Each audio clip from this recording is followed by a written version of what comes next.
Nah, jadi, nah, kenapa radar radar pertahanan udaranya Iran itu sekarang itu gampang sekali jatuh?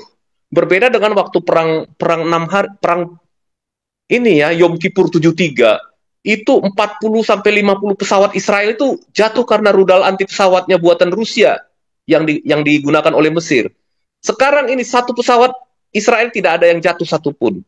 Dan 80% artileri pertahanan apa radar dan sistem pertahanan udaranya Iran sudah hancur. Jadi pesawat-pesawat jetnya Israel itu masuk ke wilayah udaranya Iran itu sama seperti uh, kita masuk jalan tol. Itu yang terjadi sekarang ini. Nah, sangat mudah sekali bagi Israel untuk ini menemukan titik-titik kelemahan daripada produk radar dan sistem pertahanan udaranya Tiongkok ini. Nah, jadi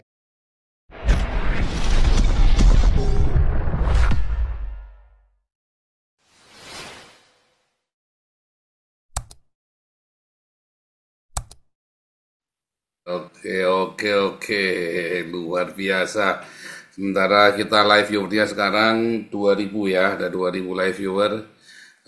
Saudara-saudara, kalau berkomentar ya seperti biasa, kalau Anda tidak mengerti bahannya, browsing ChatGPT dulu ya, atau dari Google atau dari mana, paling enggak Anda bisa dapat yang lebih waras ya. Nah, contoh nih ya, contoh adik saya tadi browsing di ChatGPT nih ya. Contohnya ya, saya nanya sama dia kan, ini contohnya ya, oh, panjang banget tuh ya. Di manakah lokasi nuklir di Iran? Apakah di Teheran ada pusat nuklir? Kenapa? Ini kan saya curiga kenapa. Nah, terus jawab tuh, ya, fasilitas nuklir di mana di Natanz ya. Di Natanz fungsinya pengayaan, Fordow untuk fungsinya pengarahan.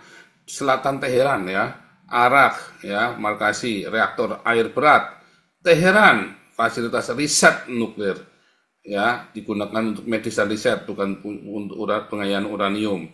Di Isfahan yang dulu ya, yang dekat Teluk itu ya, fungsi untuk konversi uranium. Di sini uranium dibuat menjadi gas UF6 sebelum diproses. Kesimpulan, ya, Teheran punya fasilitas nuklir, tapi terutama untuk penelitian, bukan untuk pengayaan uranium. Lokasi kunci program nuklir ada di Natanz, Fordow, Arak, dan Isfahan. Pertanyaan kan kenapa ya? Kenapa Teheran mau dievakuasi? Kenapa nggak yang kota-kota yang lain? Ya kan, nah ini contoh ini ininya ya, apa namanya, kota-kotanya ini ya. Itu ya. Ini pernah kita bahas dulu ya, dulu banget udah kita bahas waktu si Iran itu ngancam-ngancam terus bom presidennya mampus. Saudara. Aduh, happy bener saya itu ya. Oh, itu ya pusatnya itu situ. Bagus ya. Jadi supaya ada pinter gitu ya, supaya jangan bodoh-bodoh amat kalian itu ya waktu ngomong ngawur-ngawuran. Lihat lokasi fasilitas nuklir Iran, Teheran ya, tuh Natanz, Fordow, ya, Isfahan, Arak ya, di ini Bushehr ya, terus tambahan di Parchin ya. Lihat semua perkembangan terakhir. Berita ini mendapatkan Israel telah menaikkan beberapa fasilitas seperti Natanz dan Isfahan dan operasi udara Juni. Ya, meski bangunan di atas tanah rusak, akses utama di bawah tanah masih intak, terutama di Fordow. Nah, terus mau nggak? Wah, mau. Wah, dia kan nanya terus ya. Dia kan carikan semua dari semua website ya, supaya anda mempermudah caranya nih ya. Mau gambarnya, mau info tentang fasilitas nuklir Teheran, mau perkembangan terbaru, wah, ya kan? Mau apa nih? Mau info riset, nah, misalnya gitu. Oke, Pak Frans silakan. Ya, terima kasih Pak Paul. Ya, Eh, saya mau tanya ke Pak Anu ini, Pak Ompong Toba. Pak Ompong, masih ada kan? lanjut lanjut. ada, masih ada, masih. Ya. Begini Pak Ompong, itu kan waktu Rusia dan Ukraina berperang, itu sampai 3 tahun 3 bulan loh. Sampai saat ini belum selesai-selesai. Kemudian Israel lawan apa ini Gaza ini, Hamas ini udah mau 2 tahun, udah 2 tahun lebih. Nah, pertanyaannya, Israel sama Iran ini berapa lama ini selesai perangnya? Terima kasih. Ya, sebetulnya kalau dikatakan Kalau Hamas di Gaza, kalau nggak ada sandera, seminggu juga selesai, Pak. Selesai. Kalau nggak ada masalah sandera, gitu, itu ya. Kalau di Ukraina dengan Rusia, itu jelas, itu di luar dugaan. Kenapa? Rusia berpikir bahwa dia akan bisa menang dalam tempo paling lama 2 bulan pada waktu itu. Kenapa? Rusia ini sebenarnya mau mengembalikan ini era keberhasilan mereka itu seperti di zaman Uni Soviet dulu ya. Nah, kebetulan juga ini saya berbeda dengan Bu Koni. Kalau Bu Koni kan buzzernya Rusia, pembela Rusia. Kalau saya justru pembelanya Ukraina dan NATO. Kenapa? Karena ada 3 wilayah Ukraina sudah digrogoti Rusia dari tahun 2008, daerah Kherson ya. Terus kemudian Crimea ya. Kemudian pokoknya sepanjang wilayah Ukraina Barat lah. Nah, ini memang sudah dilakukan oleh Putin. Putin ini orangnya memang ambisi ya, ambisi bukan soal ambisi keamanan, dia ambisi kekuasaan juga karena dia salah satu bekas agen KGB yang paling kejam di masanya gitu ya. Dia bukan orang baik itu Putin itu gitu. Nah, kemudian NATO sudah melihat itu, kalau Ukraina sampai jatuh, maka kembali ke era perang dingin. Pasukan Rusia akan masuk ke Eropa Timur, kemudian nanti ke Eropa Barat. Nah, oleh sebab itu NATO berkepentingan menjaga supaya Ukraina jangan sampai jatuh ke tangan Rusia. Nah, itu kepentingannya di situ. Tetapi waktu itu orang berpendapat bahwa 2 bulan selesai Rusia akan menang. Ya enggak bisa juga. Ternyata NATO mensupport ini apa namanya? Mensupport Ukraina sampai sekarang ini perang stagnan, hanya bergerak di situ-situ aja, maju mundur maju mundur. Kalau misalkan Rusia menggunakan nuklir, NATO juga menggunakan nuklir, ya, karena Prancis, Inggris, Jerman enggak, Prancis, Inggris punya nuklir, ya, Amerika juga punya nuklir, walaupun Amerika berusaha menjauh dari konflik ini. Amerika ini agak unik. Amerika kalau sudah sempat terlibat dalam satu perang, dia akan all out seperti sejak diserangnya pelabuhan ini ya, Pearl Harbor di Hawaii. Dia serius.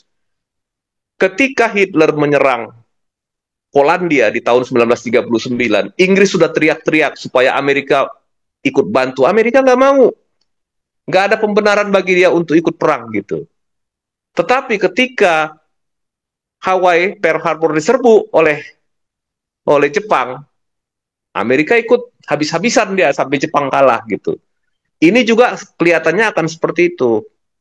Nah, kalau misalkan ada satu saja orang Amerika yang tewas, atau misalkan kedutaan Amerika, atau misalnya apa namanya, atau misalnya pangkalan Amerika yang kena satu peluru, sebutir peluru saja dari Rusia, itu sudah cukup menjadi alat pencetus buat Amerika untuk masuk ke sini gitu. Terlepas dari yang tadi dikatakan bahwa mereka punya kesepakatan secara hukum dalam perjanjian AIPAC dengan Israel. Tapi ya itu berbagai kemungkinan. Nah, kelihatannya Amerika sudah sangat siap dengan berbagai kemungkinan terburuk. Nah, seberapa lama perang ini akan berlangsung? Bisa lama, bisa cepat. Cepatnya bagaimana? Cepatnya kalau melihat situasi, IRGC nggak akan mungkin menang melawan Israel dan melawan Amerika. China, nanti ini menarik kalau kita bahas alutsista. 80% artileri pertahanan udaranya Iran sekarang itu menggunakan peralatan buatan Cina, misalkan JY-10 ya, itu radar buatan Cina. Terus kemudian juga Bafar itu buatan Iran yang diadopsi dari apa? Dari produknya S-300-nya Rusia gitu. Nah, jarak dekatnya apa itu saya lupa namanya. Jadi kebanyakan alutsistanya Iran sekarang itu produknya Cina. Ternyata pabrik-pabrik itu di Cina juga lagi ada kasus. Jadi misalkan begini, kenapa barang Cina ini dari dulu kalau saya diajak ikut melihat pameran pertahanan produk militer yang buatan Cina di Singapura, saya nggak terlalu tertarik gitu. Bukan apa-apa, bukan merendahkan sih, tetapi begini, kita kualitasnya belum teruji. Berbeda dengan produk-produk Barat atau NATO atau produk Rusia di masa lalu ya. Produk Rusia sekarang nggak inovatif, nggak menarik gitu untuk ini untuk dibeli gitu ya. Kenapa? Karena Rusia juga peniru, tetapi sesudah jatuhnya Uni Soviet tidak tiruannya nggak sebagus yang dulu gitu. China juga peniru sebenarnya, peniru produknya Amerika, tetapi di perusahaan-perusahaan senjata misalkan Shandong yang di Shandong produksi radar itu ya, itu tidak bagus. Kenapa? Begitu ada negara pesan, biasa bro, dikasih speknya berapa gitu, tapi nanti dikurangin ini bro supaya irit gitu, dikorup supaya murah, supaya untungnya besar gitu. Ini bukan hanya di produk elektronik seperti yang dijual di Glodok apa di Konoha ini. Dalam bisnis persenjataan juga perusahaan-perusahaan senjata buatan Cina seperti itu. Nah, ini yang bagi yang tidak tahu produknya Tiongkok, pasti dia akan berpikir, waduh, produk Tiongkok udah lebih hebat dari produk Barat. Siapa bilang? Nah, bagi yang nggak ngerti mungkin iya gitu. Nah, nah, kenapa radar pertahanan udaranya Iran itu sekarang itu gampang sekali jatuh? Berbeda dengan waktu perang 6 hari, perang ini ya, Yom Kippur 73, itu 40 sampai 50 pesawat Israel itu jatuh karena rudal anti pesawatnya buatan Rusia yang digunakan oleh Mesir. Sekarang ini satu pesawat Israel tidak ada yang jatuh satupun. Dan 80% artileri pertahanan radar dan sistem pertahanan udaranya Iran sudah hancur. Jadi pesawat-pesawat jetnya Israel itu masuk ke wilayah udaranya Iran itu sama seperti kita masuk jalan tol. Itu yang terjadi sekarang ini. Nah, sangat mudah sekali bagi Israel untuk ini menemukan titik-titik kelemahan daripada produk radar dan sistem pertahanan udaranya Tiongkok ini. Nah, jadi ini pelajaran juga. Kadang-kadang ya bukan apa-apa sih pengambilan keputusan di negara ini, beli barang Tiongkok hati-hati. Kenapa?